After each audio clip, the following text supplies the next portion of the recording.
დავბრუნდით პირდაპირ ეთერში და თან როგორ დავბრუნდით? ვარსკვლავებზე უნდა ვისაუბროთ. რა უცნაურია, ერთი დღე რჩება 2025 წლის დასასრულამდე და ერთი დღე რჩება ცეკვავე ვარსკვლავების დასაწყისამდე და ეს ნიშნავს, რომ ხვალიდან ყველაზე ჭკვიალა მეგა შოუ ცეკვავე ვარსკვლავების მე-14 სეზონი აიღებს სტარტს. ახალი წყვილები, ახალი შემართება, ახალი ცეკვები, რა თქმა უნდა, ბრძოლის ჟინი და ყველაზე მთავარი სიახლე, რაც წლევანდელ სეზონს აქვს. ეს არის ქართული ცეკვის მოცეკვავეები, რომლებიც არიან იმ ქართული დასების სოლისტები, რაც მაყურებელს ისედაც ძალიან უყვარს. ისინი არ ვიცი პარტნიორად დაუდგებიან თუ შეეჭიდებიან ლათინური ცეკვების მოცეკვავეებს, იმ ადამიანებს, რომლებსაც ამ პროექტიდან უკვე ძალიან კარგად ვიცნობთ. ასე რომ ცეცხლი ნამდვილად დაინთება, ლათინური ცეკვის ცეცხლი და ასე შემდეგ. ახალი სეზონის დაწყებამდე ჩვენთან ახლა სტუდიაში, ჩვენი სტუდიის სტუმრები არიან პროფესიონალი მოცეკვავები და წარმოვადგინოთ ისინი: ხათუნა ოქიტაშვილი, ნიცა ციბაძე, გუკა ჭანტურია და სანდრო ცაბაძე. მოგესალმებით ყველას, ძალიან დიდი მადლობა სტუმრობისთვის. როგორია მზადება ერთ დღეში თქვენით იწყება ახალი წელი. აბა. და აბა გაგვიზიარეთ ყველა განსაკუთრებით ელოდება შესაბამისად პასუხისმგებლობა ორმაგი უნდა გქონდეთ ამ სეზონზე. განწყობა როგორია თქვენ? თავისთავად განწყობა ამაღლებული გვაქვს თითოეულ მოცეკვავეს, განსაკუთრებული სეზონი იქნება, რადგან უკვე პროფესიონალები გვიდგან ამ წყულში და ეს ჩვენს პასუხისმგებლობად ერთი-ორად ზრდის, უფრო მოტივირებულები ვართ. ბრძოლის უნარიანობა გვაქვს განსაკუთრებულად მაღალი და ვფიქრობ, რომ ძალიან კაი სეზონი იქნება. ბატონო, პროცესი ძალიან სასიამოვნოა. აი ეს მინდოდა მეკითხა, ვინაიდან ხვალ არის უკვე პირველი პირდაპირ ეთერი, რეპეტიციები უკვე გავლილი გაქვს და აი რა როგორ გამოიკვეთა სიტუაცია, როგორია თქვენი ერთობლივი მუშაობა? მე მაგალითად თამამად შემიძლია ვთქვა, რომ ძალიან გამიმართლა, რომ ცეკვავ მარიამთან. როგორი მშრომელი ადამიანია, იცი? მარიამი არის ანსამბლი აფხაზეთიდან. აი შანსია რა დარბაზიდან გამოვიდეს ისე რომ აი თითოეული მოძრაობა არ გამოვიდეს კარგი და ვფიქრობ რომ ყველა მასია რა იმიტომ რომ 11 მოცეკვავები არა ყველანი მოცეკვავები ვარ და ხო ამ შემთხვევაში ყველანი მოცეკვავები და ყველამ ვიცით რა არის შრომა ვარჯიში და ამიტომ ვფიქრობ რომ ყველა ნომერი იქნება ძლიერი და სანახაობრივი. სანდრო, ნიცა, აი ამ რეპეტიციების პერიოდში ყველაზე დიდი სირთულე რა გამოიკვეთა, იმიტომ რომ ერთის ხვით თითქოს კარგია, რომ ისინიც პროფესიონალები არიან, მაგრამ მაინც აბსოლუტურად სხვა ჟანრის მოცეკვავეები არიან. ყველაზე მეტი გამოწვევა რა არის ამ ეტაპზე თქვენთვის? ჩვენ შემთხვევაში ჩემს წყვილთან ხდება ხოლმე, რომ აი ქართულ ცეკვაში 4 წერტილი აქვს დაცული. წერტილებზე რო იწყება ლაპარაკი პირდაპირ გისმენთ? ჩვენთან სამეჯლისოს მოცეკვავეებს აბსოლუტურად ყველა ნაწილი 8 წერტილი გაქვთ, ხო? ყველანაირი წერტილი მუშაობს და აი აქ თეზო მაგალითად და ამაზე გვაქვს პრობლემა, მაგრამ ნუ თეზო არის მაინც პრობლემა აღმოჩნდა რომ. მოდი ერთი ისეთი კითხვა უნდა დავსვათ, ცოტა ინტრიგნული. ქართულის მოცეკვავე გოგოებს უფრო კარგად გამოსდით ლათინო თუ ქართულის მოცეკვავე ბიჭებს უფრო კარგად გამოსდით ლათინო? აუ, დაიძაბა. მე ჩემი წყვილზე ვიტყვი რომ ძალიან კარგად გამოსდის. ნიკა ჩუბინიძე. ვიზე იღებთ პასუხისმგებლობას? ნიკაზე. რომელ ანსამბლს წარმოადგენს? რუსთავს. სანდრო, თქვენ რა სიტყვით? მეწყვილეზე ზოგადად პროექტზე. პირველი პრობლემა რაც შემხვდა, ანუ ქართულის მოცეკვავესთან კი ეს არის, რომ 4 წერტილი უჭირავთ, სულ გაშიშებული, ანუ ქართულის და სამეჯლისოს დგომი მაინც განსხვავდება. ანუ უფრო გაშიშებულად უჭირავთ და როგორც ნიშნავ თქვა, ჩვენთან ყველა სხეულის კუნთი მოძრაობს განსხვავებულად. ერთადერთი პრობლემა ეგ იყო, რომ ეს ქართულის დგომი რაღაცნაირად უნდა გავტეხოთ და სამეჯლისოს მოვიდეთ. გამოგდით? გატეხვა? კი. უნდა დავარქვიოთ ცოტა. იცი რა შეესაბამება, ხო, სხვანაირად ალბათ არც გამო, იმიტომ რომ ისო შეჭიდებაზე არ არის საუბარი. აქ ეხლა ტანდემი უნდა შედგეს. ეს არის ძალიან მნიშვნელოვანი რა.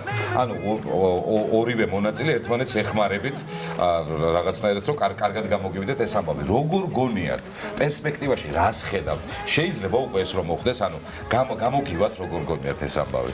აუცილებლად გამოგვივა და იმასაც ვიტყვია ჩვენთვის კომფორტი არის ის, რომ ამ შემთხვევაში ვინაც ძლიერი ვარსკვლავები ყავს, რომ უკვე შეგვიძლია გოგოები არ ვიყოთ წამყვანები ამ შემთხვევაში და მე ჩემ პარტნიორთან უკვე მუშაობ იმაზე, რომ ის იყოს, როგორც თქვა, ჩვენს სამეჯლისო ცეკვებში წესი არის, ის იყოს წამყვანი. გამომდინარე იქიდან, რომ აქვს ძალიან დიდი ძალა, ძალიან დიდი გამოცდილება, მუსიკალურობა, ფიზიკურად მომზადებულები არიან და ეს ძალიან დიდი სიამოვნება, როცა ჩვენ ვანახებთ პარკეტზე, რომ ქალი იცეკებს ქალის როლს ფაქტიურად და მამაკაცი წაიყვანს ცეკვას. ერთი წუთი სულ საუბრობთ იმაზე, იმათ როგორ გამოსდით ლათინო, ანუ ქართულის მოცეკვავებს როგორ გამოსდით ლათინო. ჩვენ როგორ ხვალ. განსაკუთრებული დღე არის, იმიტომ რომ ერთი რომ იწყება მე-14 სეზონი, ყველაზე გრანდიოზული და გამორჩეული სეზონი და ვახსენეთ რა მიზეზებიც არის, ამისა რომ ამბობთ რომ ის იქნება ყველაზე გამორჩეული, მაგრამ ხვალ არის კიდევ ერთი რაღაცით განსაკუთრებული საღამო, რომ ქართული ტურით იხსნება მე-14 სეზონი და აი თქვენ როგორ გამოგდით ახლა ეს მითხარით. აგესა თუ კაია, აბა თქვენ როგორ გამოდით თუ კაია. მე მგონი თქვენი კონკურსი უფრო ახლა ისე ჩაეცინა რომ რაღაც უჭირს. უკათან ძალიან კარგად 4 წერტილზე გადახვედი?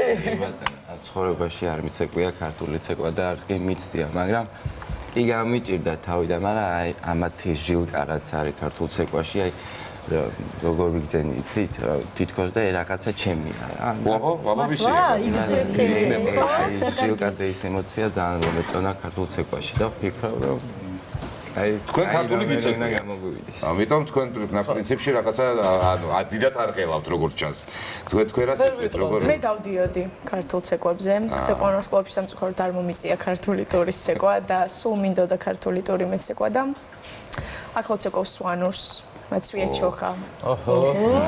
სხვათაშორის პარტიას არ ვასრულებ და სხვათაშორის უნდა ითქვას რომ ცეკვან ვარსკვლავს გარდა იმისა რომ რეიტინგი აქვს ყოველთვის უმაღლესი და 14 წელი ამის დასტურია უშუალოდ თითო სეზონში ქართული ტური არის ხოლმე ყველა დანარჩენი ტურის ლიდერი, იმიტომ რომ მაყურებელს მართლა განსაკუთრებით უყვარს და ახლა რა მოხდება ხვალ საღამოს, როდესაც ქართულის მოცეკვავები შემოფრინდებიან და თან თქვენ დაემატებით, ეს იქნება საოცარი სანახაობა. კი, თან ჩვენ გვაფასებენ და ეს ძალიან საინტერესო და ძალიან საპასუხისმგებლოა. თქვენ კონკურსად გადაიქცა. ხო. კი ბატონო, აი იცით რა მაინტერესებს, გამარჯვება ზოგადად, აი ცეკვან ვარსკვლავში მონაწილეობა, მე ფინალამდე მისვლა გამარჯვება. თქვენი აზრით, რაზე უფრო მეტად არის დამოკიდებული? რაღაც ემოციურ სტაბილურობაზე, ტექნიკაზე, შრომაზე, ვარჯიშზე, თუ აი რა განაპირობებს საბოლოო ჯამში წარმატებას? პირველ რიგში აუცილებლად კარგი კომუნიკაცია უნდა გქონდეს შენს მეწყვილესთან. ეგ არის ჩემთვის ყველაზე მთავარი. შემდგომ უნდა იყოს ძალიან მშრომელი და ნუ რა თქმა უნდა ხალხის მხარდაჭერა არის ძალიან მნიშვნელოვანი. სანდრო, თქვენ რას ფიქრობთ? ჩემი აზრით ემოციურად სტაბილური უნდა იყოს წყვილს შორის ყოველთვის ურთიერთობა. და ნუ რა თქმა უნდა შრომა არ უნდა დავიზაროთ და როცა დაღლილია მოცეკვავე, რო გადაღლილი ხარ, მაშინ იწყება ვარჯიში მოცეკვავის. და ნუ რა თქმა უნდა რა თქვა? როცა იღები მერე იწყება? კი ბატონო, დაღლის მერე ხდება უკვე სერიოზული ვარჯიში და ეგ არ უნდა დავიზაროთ. არ უნდა კარგად გავხურდებით და სახში წასვლას რომ დააპირებს, უნდა გადაუკეტოთ კარი და ავარჯიშოთ. აქედან ფეხს ვერ გაადგავო და რას დაიზარებ ხათუნა ოქიტაშვილი არ დამავიწყდება, ზალიკო ბერგერსაც კი აცეკვებდა და რა დაზარებაზეა საერთოდ საუბარი. ხათუნას პირველი ვარსკვლავური გამოჩენა იყო ზალიკოსთან ერთად. ეს იყო თან იუმორით სავსე, მაგრამ თან ძალიან დატვირთული სეზონი, იმიტომ რომ ზალიკოსთან გქონდა ჭიდილი ილეთები უნდა გესწავლებინა და ქართულის მოცეკვავებთან პირველი თანაცვიცეკო პრინციპში, მაგრამ ეხა სხვა შემთხვევაა, ეხა არავინ არ იღლება ჩემი აზრით, იმიტომ რომ ყველა პროფესიონალია. ეხა მე ჩემი სუბიექტური აზრი მინდა დავაფიქსირო, თქვა რომ ეხლა ალბათ მაყურებელს ექნება გადამწყვეტი როლი, რადგან ქულების სხვაობაც ვფიქრობ დიდი არ იქნება და ჟიურისაც ძალიან გაუჭირდება ფავორიტი წყვილის არჩევა, როგორც აქამდე იყო. აქამდე პირველი ტურის მერე უკვე იყვნენ ფავორიტი წყვილები და ეხლა ყველა მოცეკვავეა ძალიან რთული იქნება. ამიტომ ვფიქრობ, რომ ხალხის მხარდაჭერა იქნება ის განსაკუთრებული ამბავი, რაც ჩვენ გვჭირდება. იცი რა, გამარჯვება ერთი არის, რომ უბრალოდ ქულას განიჭებენ და ხალხის მაყოფილება არის ვიღაცას მეტ ქულას აძლევენ, კი არა და უმესიჯებენ ხო სიტყვაზე, მაგრამ თავად კიდევ ერთი რაღაცა მაინტერესებს. თქვენი გამარჯვება პირადად რა არის? ანუ რას ვამბობ, რომ მეწყვილე, ანუ ამ შემთხვევაში ქართულის მოცეკვავე კარგად ააცეკვოთ თუ აი არ ვიცი რა, თქვენ რას ჩათვლიდით გამარჯვებად? კარგი შედეგი დადოს წყვილმა. როგორ? ეგ არის მნიშვნელოვანი, რომ ჩვენ ეგ საბოლოოდ კარგი შედეგი ხო რაღაცა ძალიან რამეს მოიცავს. იცი რა, როდესაც ადამიანი ცდილობს, რომ აი რაღაცა შენი მეწყვილე თითქოს უფრო მეტად გახსნა რაღაც. აი თქვენ აი ამ თვალსაზრისით გამარჯვება რა იქნება თქვენ? უნდა დავამსგავსოთ ლათინო ამერიკულ მოცეკვავებს. არ უნდა იგრძნობოდეს, რომ ისინი ქართულის მოცეკვავები არიან. კი, აი რაღაც მოძრაობებში ეთყობათ, რომ ქართულის მოცეკვავები არიან და უნდა ვიცადოთ ყველანაირად, რომ ეგ გამოვასწოროთ. დათმობილი ვარ, რომ ამ მიზანს აუცილებლად მიაღწევთ თქვენ, თუმცა ისინიც მიაღწევენ თავიანთ მიზანს, რომ თქვენ უნაკლოდ შეასრულოთ ქართული ცეკვა, იმიტომ რომ ლათინო ცეკვა, მაინც ლათინო არის. რაც იმათ უფრო რთულად აქვს საქმე. თქვენი არის და ჩვენი არის და იმათ რთულად აქვს, იმიტომ რომ ერთი დღე არის, ხო ეს ქართული და აი იმ დღე ცეკვან ჩაჩაჩა პასადობლი არ ძირითადში ეს ამბები ხდება იქა და ამიტომ ძალიან დიდი დატვირთვა იქნება მათზე. უკვე 2 დღე. ქართულის 2 ტური გვექნება ასე რომ. და რაც შეეხება გულშემატკივრობას, ხალხის ნაწილი ხოცავდა, აქ ანსამბლების გულშემატკივრობაც არის და ძალიან დიდი კონკურენცია ერთვება. ერთმანეთში რომელი ანსამბლი როგორ უფრო დაუდგება, ასე ვთქვათ, ზურგში საკუთარ სოლისტს და საკუთარ მოცეკვავეს. დიდი ჯახი გველის. დიდი ჯახი გველის და ხვალიდან იწყება ეს ცეცხლოვანი ჯახი. პირდაპირ გადატანითი მნიშვნელობით ცეცხლოვანი იქნება სავარაუდოდ, იმიტომ რომ ქართულ ცეკვას ახლავს ხო? რა კარგად შვები, მაგრამ ხომ მივხვდით რასაც ვაკეთებ. ხო. აკვე მეშინია რასაც ჩვენ და ხანჯალი რო გეკავოს ხო? ეს არა, მაგრამ ცქრიალოღვინოები შემიძლია შემოვიტანო ასე საკაცობრიალე კარგი შემოვაცქრიალე. მე შემიძლია დაგეხმარო?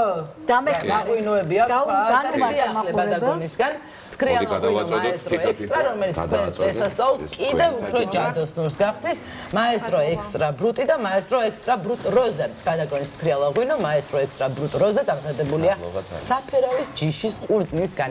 ამ ცქრიალოღვინოს აქვს ულამაზესი ვარდისფერი შეფერილობა და ახასიათებს დახვეწილი უნაძესი ყვავილოვანი ბუკეტი, წითელი კენკრის ტონებით. აღნიშნეთ ახალი წელი პედაგოგის მაესტრო ექსტრასთან ერთად და შემატეთ თქვენს დღესასწაულს ჯადოსნური ელფერი. ამაზე კარგ საჩუქრს ჩვენ ვერ გადმოგცემდით. ასეა, ჯადოსნურ ელფერს რაც შეეხება, ახლა ცეკვა გველის ჩვენს ეთერში, ცეკვა ვარსკვლავის დაწყებამდე, იმედის დღის ეთერში გუკა ჭანტურია და ხათუნა ოქიტაშვილი შეგვისრულებენ საცეკვაო ნომერს. გთხოვთ ჩვენს საცეკვაო პარკეტზე მიბრძანდით და გისმენთ და გიყურებთ დიდი ყურადღებით.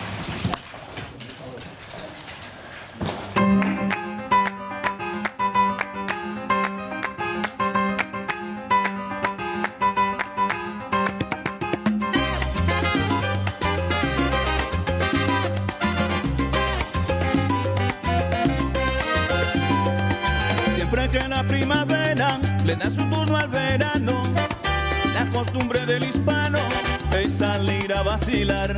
Se reúnen en la barriada, dejando atrás sus labores y se van para las vías pensando